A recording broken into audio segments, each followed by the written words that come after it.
Bonjour chers amis, bienvenue dans cette nouvelle vidéo. Donc il va s'agir de vous donner mes précisions, mes commentaires par rapport à la dernière vidéo où j'ai interviewé Yogi Siddharth sur comment on peut stimuler son énergie le matin. Donc voilà, il vous a parlé de 3 techniques. Alors soit bien vous êtes complètement candide au niveau du yoga et vous risquiez pas de savoir de quoi il parlait, soit vous êtes déjà pratiquant de yoga mais les noms exprimés comme ça en sanskrit, ça ne vous disait absolument rien.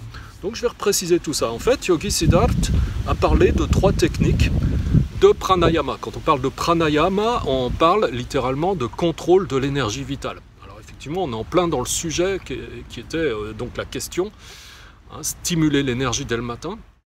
Donc il a parlé en tout premier lieu d'anulom vilom, et il a ensuite parlé de Nadi Shodhana, qui en fait sont toutes les deux des techniques de respiration alternée. À cette différence près que pour l'une, eh bien, elle se déroule en 2 temps, inspiration, expiration, et sans jamais retenir le souffle. Et la deuxième, elle, eh bien, se fait avec rétention de souffle. Okay, rétention de souffle quand on a les poumons pleins, quand on a rempli les poumons. Hein, alors on laisse toujours une petite marge, hein, on n'inspire pas complètement, mais on va dire à 80-85%. Voilà, pour rester dans l'aisance. Et à ce moment-là, eh bien, on retient un petit peu le souffle pour permettre, ne serait-ce qu'à l'oxygène, d'avoir le temps de pénétrer dans les cellules. Et après, on expire doucement. Donc la première technique dont Yogi Siddharth a parlé, c'est anulom vilom, c'est avec rétention. Alors, ça se fait donc sur 3 temps. Inspiration, rétention, poumon presque plein, et expiration. Et à la fin de l'expiration, eh bien on recommence. Inspiration, rétention, poumon presque plein, expiration, et ainsi de suite. Alors ça se fait sur un rythme qui est différent selon que l'on inspire, que l'on retient le souffle, que l'on expire. Ça se fait dans ce rapport qui est un rapport 1, 4, 2 en durée. Ok, 1, 4, 2, c'est-à-dire 1 à l'inspiration, donc ça peut être par exemple 3 secondes, 4 quand vous retenez le souffle poumon plein, donc si vous aviez fait 3 secondes à l'inspiration, bien là ce sera x4, donc ce sera 12 secondes, et un rapport de 2 à l'expiration, donc si vous avez fait 3 secondes à l'inspiration, bah, ce sera 3 x 2, 6 secondes, ok. Et de cette manière, bah, vous inspirez comme ça, hein, une fois à droite, une fois à gauche. Alors au niveau de la main, vous adoptez ce qu'on appelle Vishnu Mudra, c'est cette position, le pouce élevé et les 2 derniers aussi. Le pouce droit, donc il va permettre de fermer la narine droite et les 2 derniers doigts vont permettre de fermer la narine gauche. Alors là, on met les 2 doigts, pourquoi? Parce que on considère que si on mettait qu'un doigt, ce serait peut-être un petit peu juste pour bien fermer la narine, donc on met les 2 doigts. Quand on commence comme ça par la narine gauche, eh bien on inspire par exemple sur 3 secondes. On peut compter intérieurement, hein, Om 1, Om 2, Om 3, et ensuite on retient poumon presque plein, et là on peut compter intérieurement jusqu'à 12, Om 1, Om 2, Om 3, Om 4, et ainsi de suite jusqu'à Om 12. Et après on libère doucement le souffle, et pour libérer le souffle et bien contrôler son souffle, on peut prendre le petit surplus d'inspiration qu'on a laissé libre comme ça, avant de lâcher l'air sur 6 secondes. Om 1, Om 2, Om 3, Om 4, Om 5, Om 6. Et vous répétez ça plusieurs fois. Alors bon, si vous avez déjà pratiqué ça, ça vous parle tout de suite, vous l'avez pratiqué. Si vous ne l'avez jamais pratiqué, considérez que tout ce que je vous explique là, c'est juste à titre indicatif, à titre informatif. Ne pratiquez pas tout seul comme ça. Hein, voilà, là c'est juste de l'information que je vous délivre.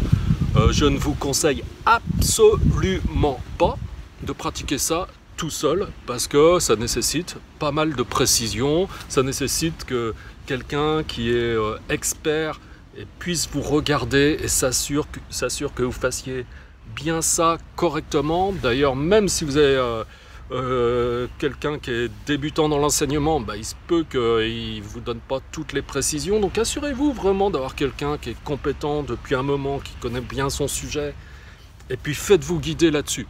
Hein. Ok, donc ça c'était Anulum Vilum, respiration alternée avec rétention de souffle après l'inspiration. Ok, avec un rythme différent suivant que l'on inspire, que l'on retient le souffle ou suivant que l'on expire. Ensuite, vous avez donc Nadi Sodhana, c'est simplement une respiration alternée où là, on n'adopte pas forcément un rythme différent entre l'inspiration et l'expiration. Donc c'est en 2 temps.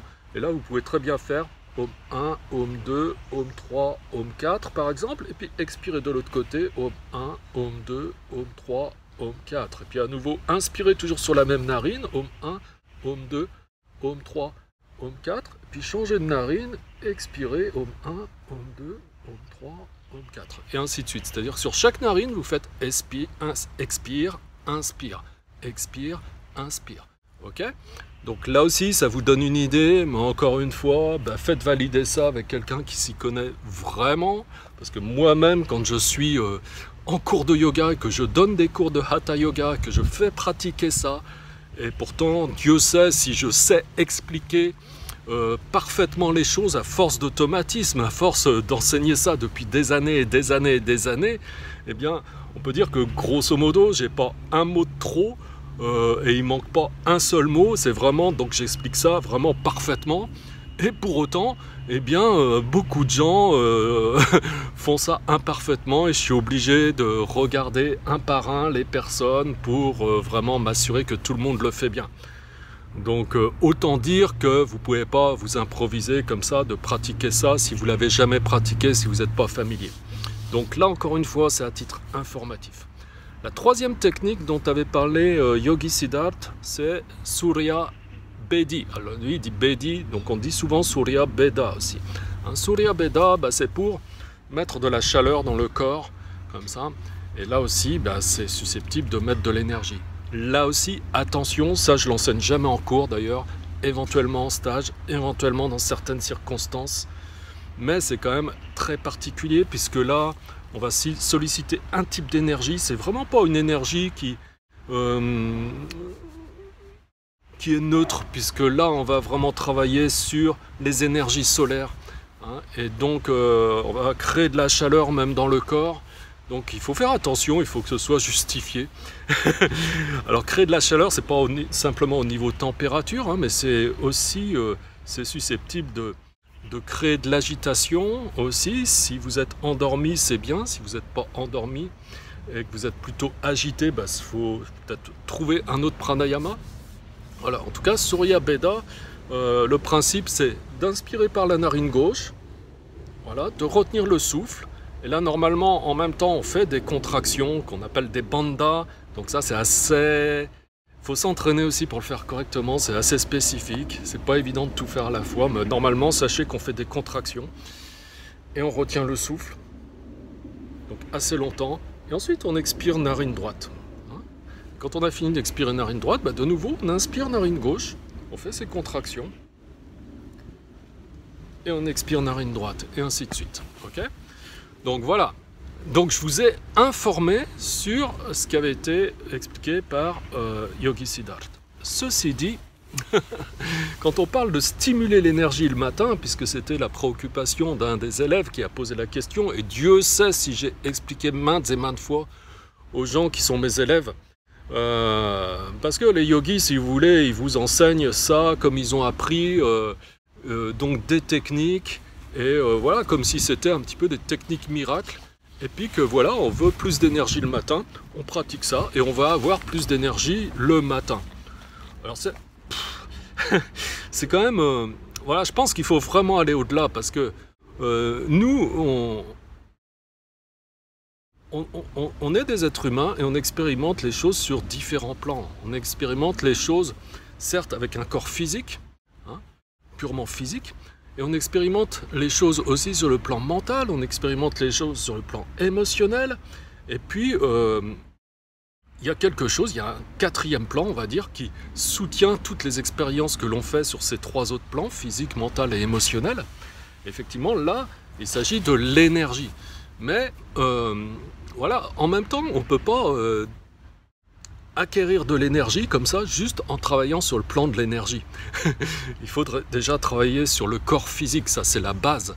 Okay, et de la même façon, si on ne travaille pas d'abord sur le corps physique, eh bien on sera en manque de confiance en soi. On ne sera pas au top de sa forme. D'accord? Et quand on est en manque de confiance en soi, qu'on n'est pas au top de sa forme, eh bien forcément on est fatigué et ça nuit à l'énergie. Donc prendre de l'énergie, ok, mais il s'agit aussi, selon le principe du yoga, d'économiser de l'énergie. Pour économiser de l'énergie, il faut être bien dans sa peau, comme on dit. Ça veut bien dire ce que ça veut dire. Donc il faut travailler sur le plan physique. C'est pour ça que c'est très important, si vous ne faites pas de Hatha Yoga et que vous êtes simplement un méditant, et vous dites, bah non, mais moi, la méditation, ça me suffit, puis éventuellement, vous dites, bah oui, je fais un petit peu de pranayama, et que vous faites aucun exercice physique, vous n'avez aucune activité physique à côté, c'est vraiment une erreur, quoi. Donc, et peut-être que dans votre pratique, vous vous rendez bien compte qu'il vous manque quelque chose. Okay, donc travaillez aussi sur le plan physique. Bref, tout ça, on pourra en parler très en détail, et la vidéo serait beaucoup plus longue. Donc d'ailleurs, je vais bientôt relancer les formations de professeurs de yoga. Alors, les formations de professeurs de yoga, c'est pas simplement pour enseigner le yoga, c'est aussi pour les gens qui veulent approfondir et comprendre vraiment le yoga beaucoup plus en profondeur pour pouvoir construire une pratique personnelle et que ça leur apporte beaucoup plus. Donc quand on pose ce genre de questions et puis que vraiment on a envie de faire du yoga un art de vivre qui permette vraiment d'expérimenter plus de bonheur au quotidien, de se sentir beaucoup plus en forme, d'avoir l'impression que tout fonctionne mieux dans sa vie, eh bien, cette formation, elle est faite aussi pour ça, quoi. Voilà, donc et là, j'ai largement le temps d'expliquer tout ce que je tente de vous expliquer en quelques minutes, ok? Donc, bref, voilà, cette vidéo était à titre informatif, encore une fois, je pense que je l'aurais dit plusieurs fois, donc ne me dites pas ensuite encore voilà, oui, mais François, comment faire? Si vous voulez savoir comment faire, venez soit déjà à mes cours, si vous venez pas encore à mes cours, et si vous voulez aller plus loin, eh bien inscrivez-vous aux formations, en particulier formation de prof de yoga, ça vous permet d'aller plus loin dans votre pratique personnelle, tellement plus loin, mon Dieu. Ça n'a plus rien à voir si vous voulez aller au-delà des cours hebdomadaires, et si vous faites déjà un cours hebdomadaire, c'est fantastique. Mais si vraiment vous voulez aller plus loin, eh bien faites cette formation. Ok? Bon, bref, je suis ouvert à vos questions, en tout cas, et il va y avoir d'autres vidéos de Yogi Siddharth. Alors peut-être que la prochaine, d'ailleurs, je vais direct coller mon commentaire derrière la vidéo, parce qu'en fait la question qui lui a été posée est très courte, et la réponse est très courte également, donc je pourrais faire mon petit commentaire tout de suite derrière. J'espère en tout cas que vous avez eu quelques éclairages, ne serait-ce qu'à titre informatif, que c'est satisfaisant maintenant pour vous. Voilà, si pour autant vous avez des questions, eh bien sentez-vous libre de les poser en commentaire juste en dessous de la vidéo. Et si vous aimez cette vidéo, likez, mettez un pouce bleu. Si vous n'êtes pas encore abonné à la chaîne, eh bien abonnez-vous. De cette manière, eh bien, vous rejoignez toute cette communauté de plus de 2000 personnes qui s'intéressent à bâtir une philosophie de vie solide au quotidien, voilà, pour expérimenter plus de bonheur au niveau individuel et puis aussi avec son environnement, et en même temps vous recevez toutes les notifications pour savoir en temps réel quand je sors une nouvelle vidéo. Voilà mes amis, je vous ai tout dit, je vous dis à bientôt dans la prochaine vidéo. Bye bye.